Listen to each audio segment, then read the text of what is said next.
to decision makers. And what I'm going to be drawing on in this session is my experience in science journalism. So for several years, I was a researcher and writer for a website called Carbon Brief, where I covered, wrote blogs or looked at the latest scientific articles that were coming out in the research community and tried to kind of summarize them for a lay audience. So it's not the same as writing for a decision maker, but there's certainly some skills that I would say are really transferable. So I'd like to take you through that today, basically. So just to frame this, what Lucy took you through earlier was a session to learn you how to teach you how to engage with the people that your research can help. And what I'm going to do now is look at the actual writing, but there is a step missing, and we should acknowledge that. So in between what Lucy said and what we do now, ideally you'd go out and do this middle section, which is you would go and approach your end user and have a structured interaction with them, have that conversation, get that information from them, draw out their wants and needs. And once you've done that, and once you've analysed that, then you can come to the writing. And what we hope the output of this whole process is that you end up with a well-informed policymaker who is armed with information that they can use. So that is my happy, smiley policymaker. So there's just one thing that I always keep in mind when I am writing, and maybe it's a bit critical and maybe it's a bit of a blunt tool, but it really sticks in my head. And it's that there's no point writing something if nobody reads it. There really is no point. And of course that doesn't apply if you're writing in a journal or something that's kind of self-reflective, but if you're writing for someone, then you want to make sure they can read it, and it's on you to use your writing skills and your language carefully and execute it well if you want someone to read it and stay engaged.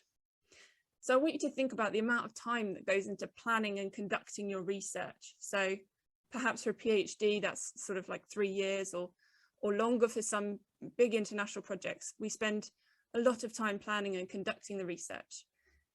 And then typically communicating the results of our research becomes a bit of an afterthought. If I was to ask you how much time and effort you spend on your communications and planning it and delivering it, it probably wouldn't be 10% of what's spent planning and conducting your research, although I'll be delighted to find out that it is.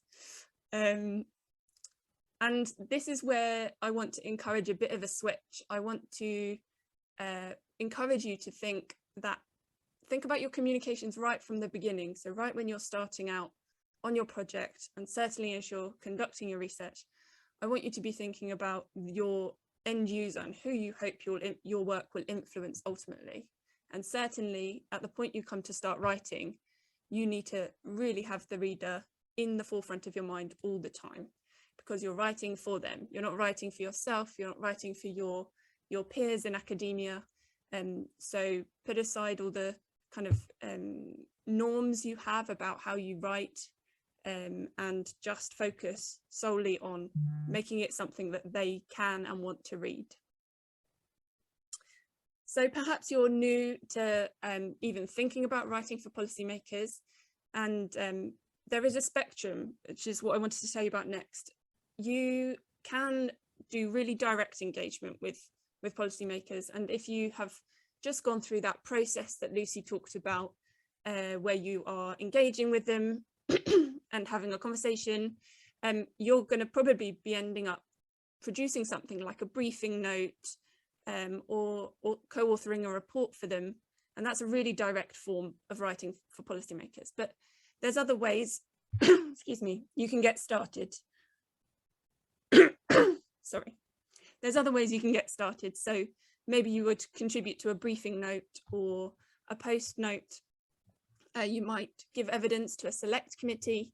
You might engage with policymakers through the media, or you might look to co-author a commentary piece. So that could be somewhere like The Conversation or Carbon Brief, or you might look to do commentary pieces in other kind of magazines that are read by policymakers. So things like The Economist feature really good content on climate change So there is a spectrum. You don't have to leap straight in at the deep end and be writing briefing notes. Maybe if you're newer to this space, so I just talked to someone in a breakout room who is coming today to kind of get exposed and learn all the different ways that she might go about taking her career so that she can start to influence policymakers. So you might want to think about starting at the less direct end, but the process that Lucy outlined for you really helps with the most direct end of that spectrum. So I've got a little activity to send you off to do to start with. And this is basically a progression that we're going to go through over the course of the next sort of 40 minutes. So I want you to keep whatever you write and continue to write beneath it. So I'm going to ask you to write 3 sentences that sum up your research. And now I want you to focus on how your work could be useful to policymakers and what messages you'd want them to take away. So I literally want you to grab a pen and paper and write that down now, or open a Word document, whatever works for you. Now, I appreciate some people in the audience won't be actively researching. So if you can't talk about your own research, then feel free to summarize anything you listened to from days 1 and 2 of the summit, or perhaps any research that you're interested in, or write about a historical scientific discovery, anything that you can draw on some details about. So I would like you to do that now. I'm going to sit here very quietly until 15:19.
Okay, so we've got just about 1.5 minutes left for you to be writing the summaries of your research.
Okay, I'd like to bring us all back now then. So keep that safe, whatever you've written just there. We'll be coming back to it. So what I want to do now is I want to bring my colleague Chris in, because we have done a really good experiment, which I'd like to kind of explore with you all. And this is an experiment about what we think we've said versus what someone else hears. And so imagine that those summary sentences, you had to now explain them to someone. What you communicate to them may not be what the listener has understood. And so it's really interesting to think, if we were to tell someone about our research, would the right message come across? So Chris, are you able to kind of explain the activity that we sometimes do with clients to test this out? Yes, so we run quite often science communication training for environmental scientists, sometimes for policymakers and other audiences as well. And one of the exercises that we often do is ask people to write a short paragraph about their work, either their research or their policy work. And then we just get them to share that in the group with one another. And there was one particular training that we did 2 years ago, where we actually had a cross-sectoral audience. We had people from universities, we had people from government departments, and we had people from conservation organizations, from NGOs. And just the fact that they were sort of different audiences to one another, that really made this exercise incredibly useful, because there were quite a few people, especially those on the policy side, who did a lot of stakeholder engagement, who sort of said, well, when I started this exercise, I thought I really had it. I thought I knew how to do this, but I wrote my sentences. And then when it came to me to share them, and when the feedback came, the feedback that I got from others, but also hearing everyone else give feedback to other people, made me understand that what I was saying was not necessarily landing with people in the way that I thought it was going to land. So that's ginger all over in the language of the session earlier today. So what we then, so we did that, we go around the room, everyone shares, then we give people another opportunity to update and to improve, and that usually makes a big difference. But what we often do afterwards is that we encourage people to keep on going on with that process, to enter a cycle in which you make some improvements and then you go out and you get feedback on that. And some people that we worked with took that really quite in very nice direction. So there was one person, for instance, an environmental scientist, who said a couple of weeks after in an evaluation call, she said, well, I took my pitch, my 3 lines to my corner shop, and I was speaking to the woman. I asked the woman behind the counter, can I please try out my explanation of my work on you? And other people said that they were traveling on the train and they would ask people sitting next to them, can I please try out my explanation of my research to you? And by entering in that process of testing, of experimenting, and then improving, that really helps people to refine and then turn things in a language that makes it land with more people. That's really quite unusual in a scientific community or in an expert community. We try to produce the perfect paper or the perfect article, and then we send it off for review to our peers. And often when we do that, we find out that they actually didn't understand what we were trying to explain if the peer review isn't very helpful. So we then often blame them. We then say, oh, they didn't understand it. But if you do this a couple of times with different people, you often discover that it is something that you can improve in the way that you're communicating, rather than saying, oh, it was my audience that didn't understand what I was saying. Yeah, I think there's maybe a parallel I can draw as well from my time doing science writing at Carbon Reef. So we didn't, well, there was a very quick bit of feedback as to whether your piece was understandable or not, because there is kind of an editorial check. So you'd write a piece that you thought had explained a complicated piece of science really, really succinctly and clearly, and you'd send it to the editor, and if the editor couldn't understand it or thought it was in any way unclear, they'd send it straight back to you. and you might get a bit of an earful for sending in something so far off the mark. So that was my way when I was kind of doing more journalism roles, that I would get that feedback, that filter, and I would know straight away that what I thought was coming across clearly and was being communicated well actually wasn't landing at all. But there was also a risk that my editor knew the subject area somewhat better than the average person on the street, and the risk there was that like some things might make it through, might make it past the editor and still not make sense to the general public. So my kind of second check, or sometimes my pre-check if I'm honest, would be to make my sister read it. Sorry, I should say ask my sister to read it. And I would send her my work, and she's in a completely different field, my sister. So I'd say to her, please will you read my article? Does it make sense to you? And if she had to call me up and go, Freya, I didn't get this bit, can you explain it to me? Well, then I knew that was in no fit state to send to the editor. So these checks sort of do happen in other ways, but you're right, Chris, that probably not so much in the scientific community, and that's something we could steal from elsewhere and really use to benefit our work, I think. So yeah, I think what the point is here is that there's often a gap between what we think we've said and what other people understand from it, and we need to do whatever we can to close that gap. And the main way we can do that is by testing on others and getting that feedback. But once you've done that work, another thing you can do is to just use English language skills to their kind of full power to make sure that anything you write comes across really clearly and succinctly. And so that's what we're going to look at next. We're going to get on now to the writing hacks. So I'm going to take you through 5 hacks today. There's probably loads more, but these are the ones that stick with me and that I picked up as a writer, and that I now sort of enforce on my colleagues sometimes as well. So the first hack is to ask yourself, so what? So when you write about your research, basically ask yourself in a grumpy teenager voice, so what? Like, why should I care? Because that's sometimes our research is really interesting to us, but we haven't conveyed why an audience would be interested in it or why they should care about it. So we want to really ask ourselves, why is this important? And how does this impact people? And why would a decision maker care about this? Not just because it's interesting, but how does it impact on them and their role and the people or the organizations that they look after? So you might find you need to actually ask this question several times. Sometimes the first iteration doesn't get you down to right down to the core of what the point of your research is for the reader. And so don't be afraid to ask it once and ask it again and ask it again. And so with that in mind, I'm going to ask you to do that now. So revisit your notepad or your piece of paper, wherever you wrote your few sentences summarizing your research. And I want you to apply the so what technique to it. I think I've called it so what your science.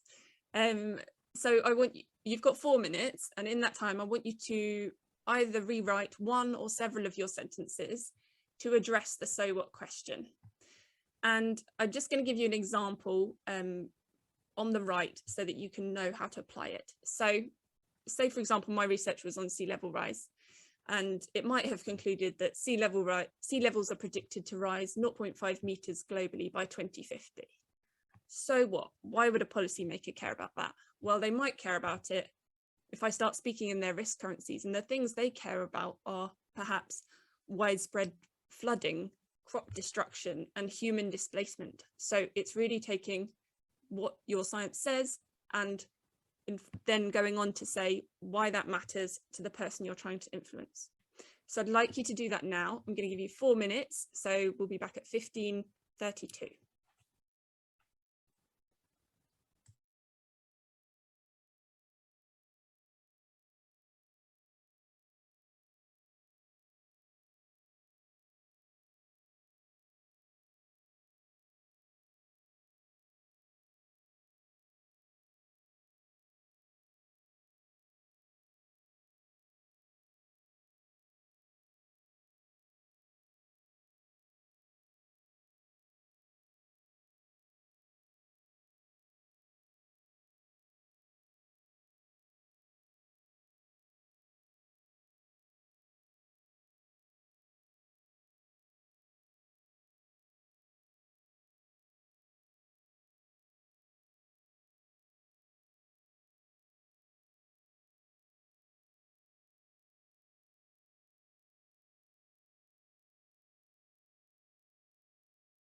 So you've just got 60 seconds to go now.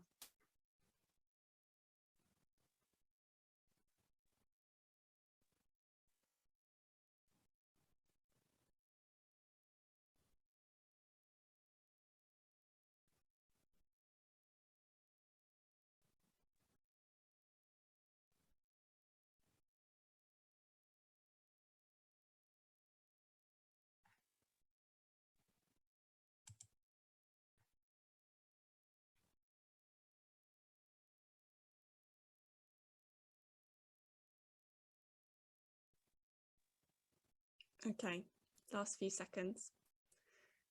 And once again, just keep that bit of paper safe. We're going to revisit our sentences again and apply some more hacks later.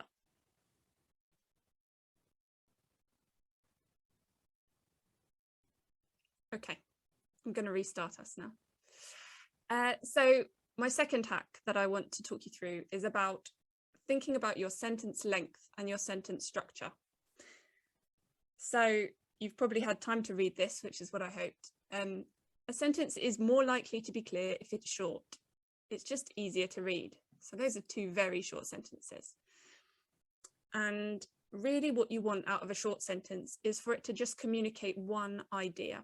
So for example, scientists predict heat waves may double by 2060. The short sentence kind of has everything contained within it. It can be read on its own, and you don't have to get to the end of a long sentence to find out, you know, details that relate to the start of the sentence. So particularly when you're writing for a non-specialist audience, always try and keep the ideas to just one per sentence. That makes it really easy for them to engage. So as we move on to sentence structure, I want to just kind of go through what are the commonly used sentence structures and help you identify which of them are the types of structures that you already use. So these sentences can go from less complex to more complex. The simple sentences are the ones we've just sort of had an example of, and then they go all the way up to complex and compound sentences.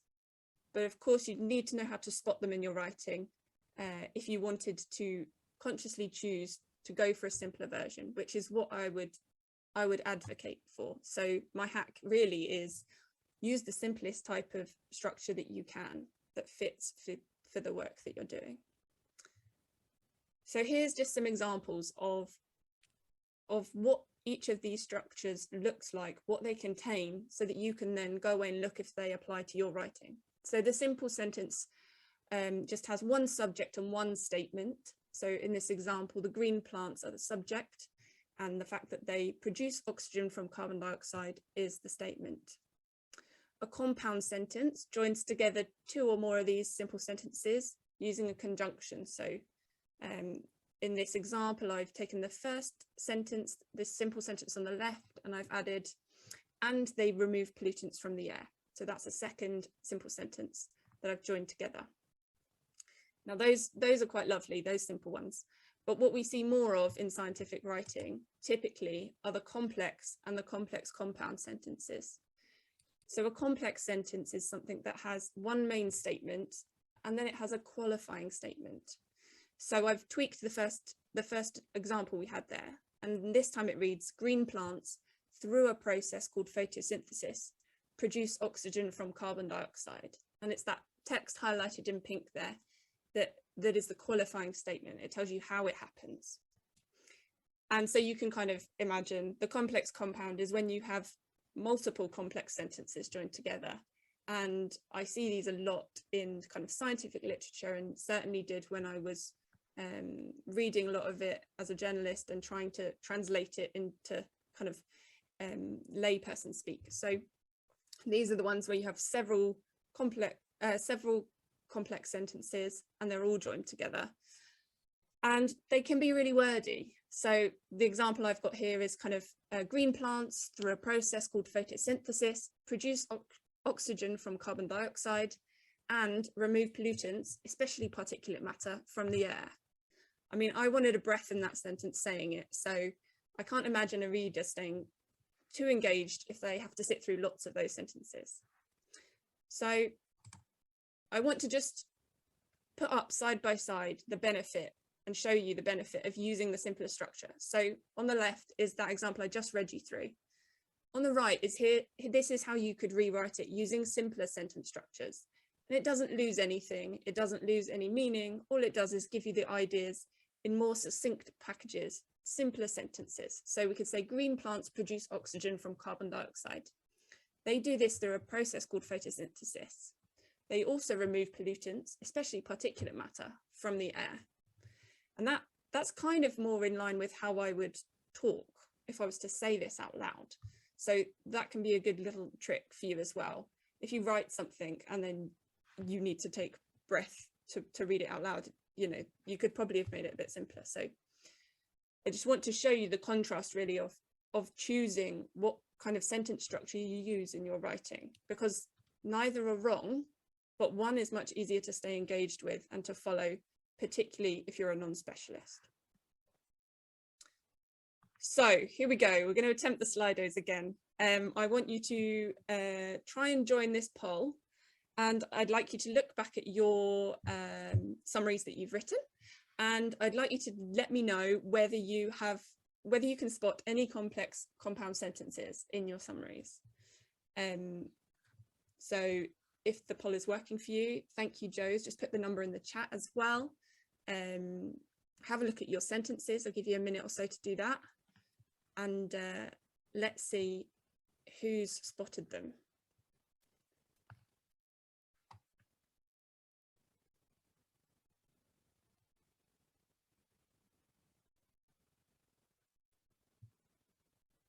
Gosh, the pros are really getting in there early.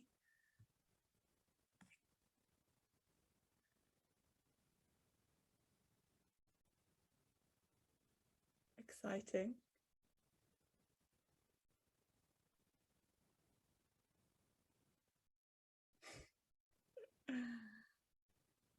So 13 of you have voted so far, 15. Gonna wait for a few more. So this isn't a bad spread at the moment.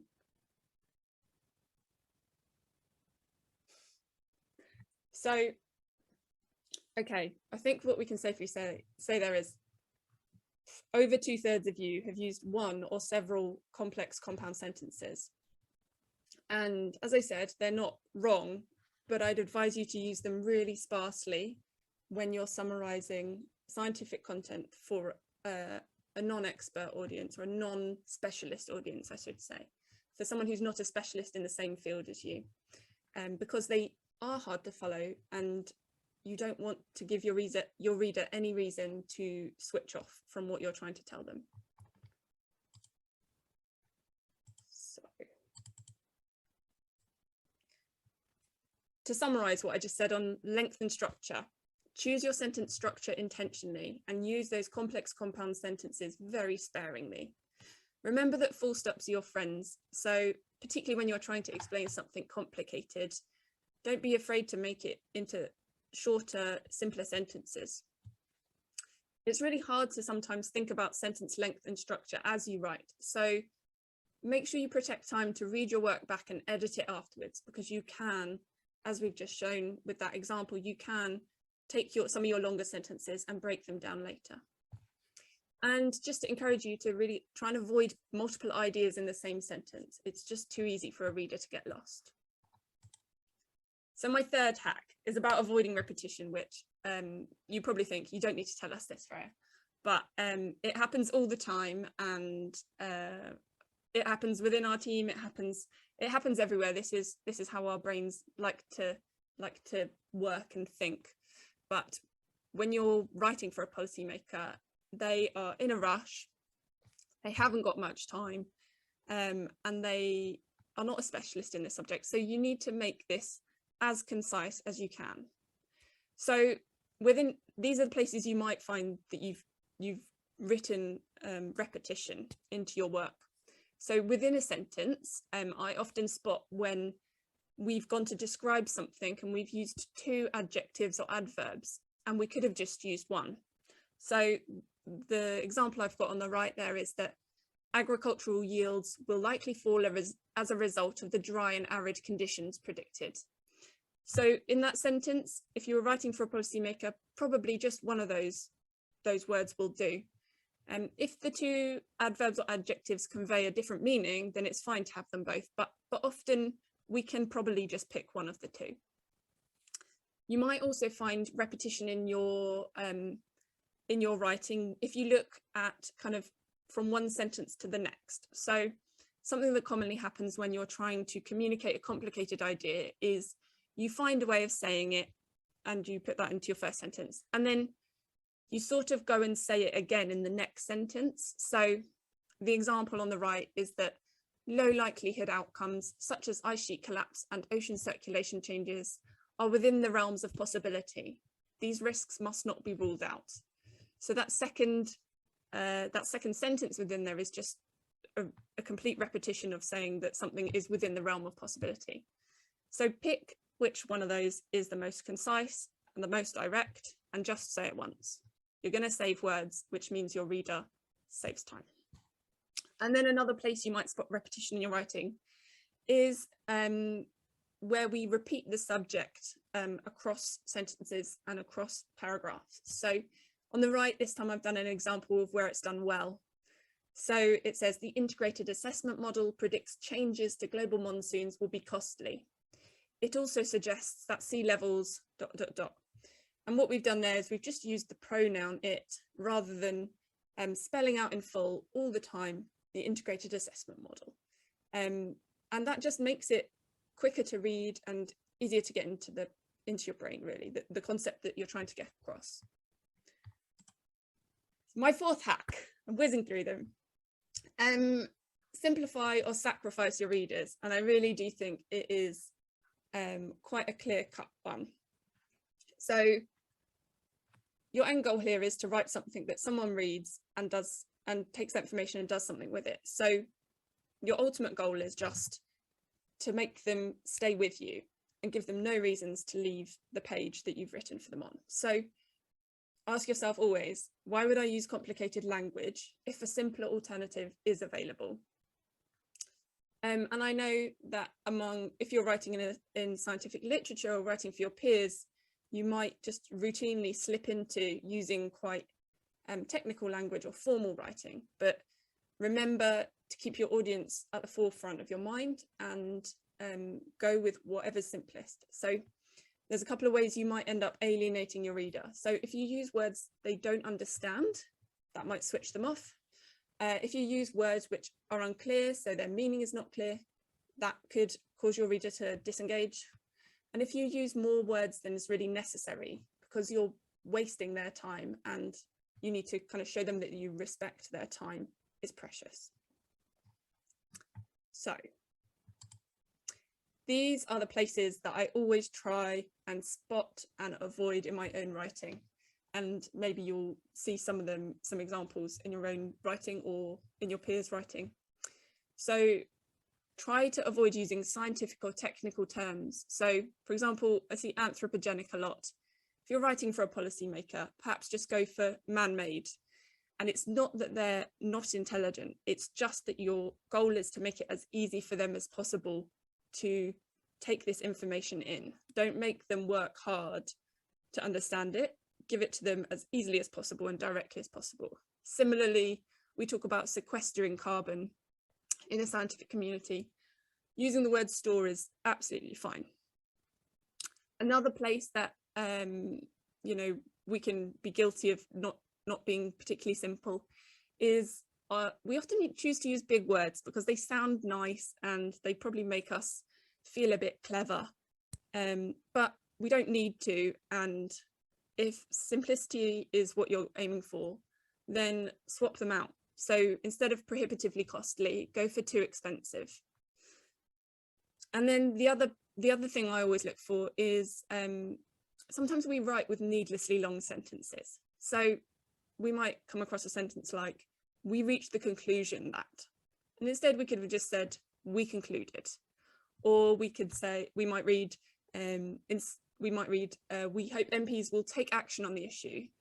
When we could have just said, we hope MPs will act on the issue.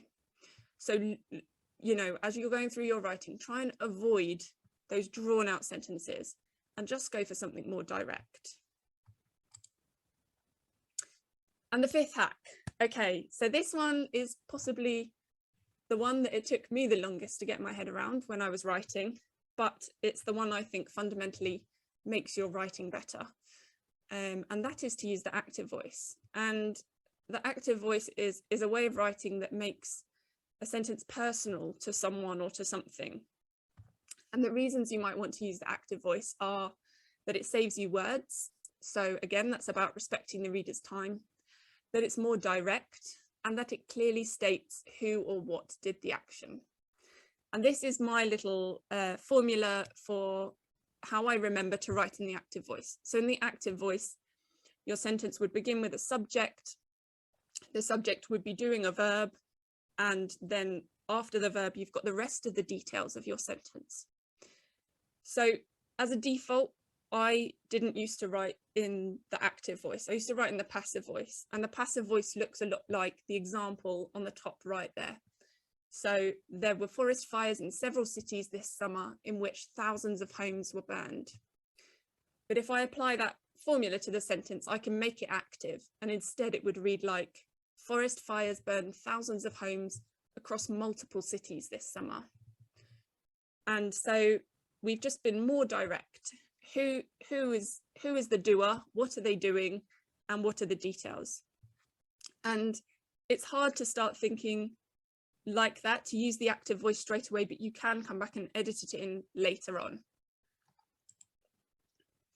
So given that I found it hard to first of all start spotting these passive and active sentences, I want you to try it out too. One of these sentences is written in the passive voice, and I want you to use Slido to vote on which one you think that is. So yes, it's the same poll number.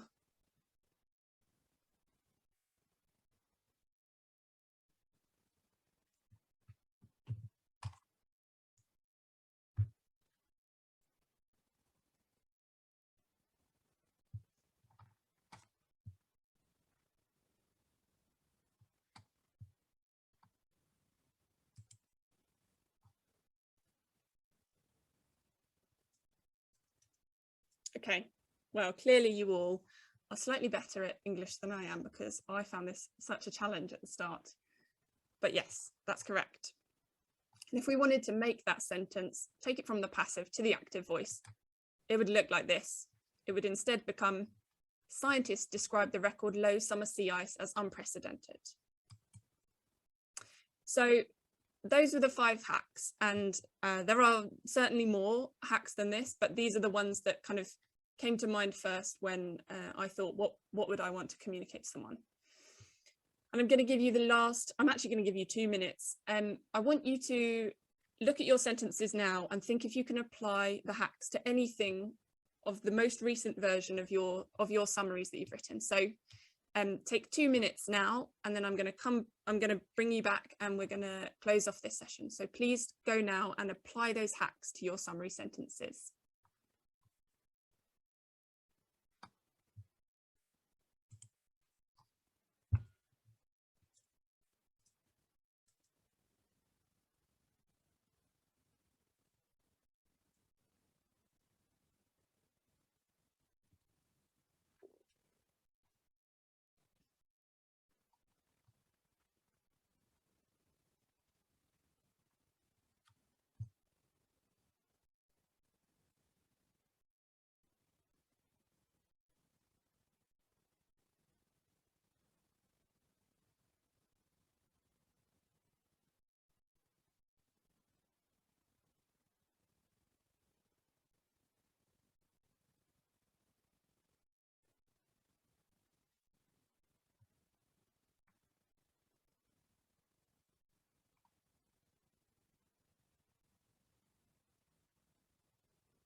Okay, 30 more seconds.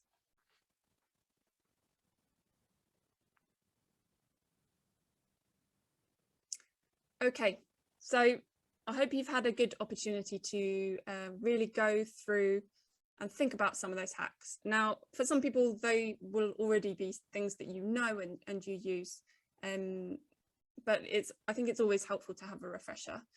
And the main thing to think about here is your audience, in this case, your policymakers, it's not that they're not clever, but it's that they're in a rush and they're busy, and we need to give them every reason to stay with our work. So of course they could sit and understand something scientific if they wanted to, but given the constraints that they're working with, you just want to make it as easy for them as possible to take your message on board. So the ways you can do that are through clear communication.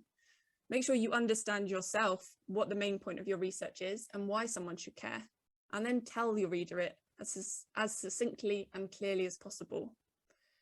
And just remember to protect time and energy to edit your work, because these things aren't always intuitive for us.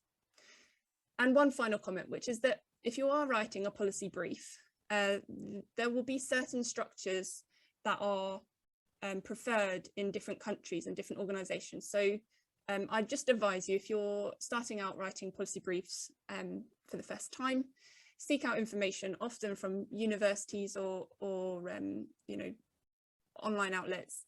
There will be information there about how best to structure the policy brief, the report as a whole.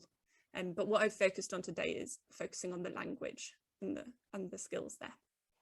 So that's it. I think we're going to a break now. We will be back at 4 o'clock. Thank you very much.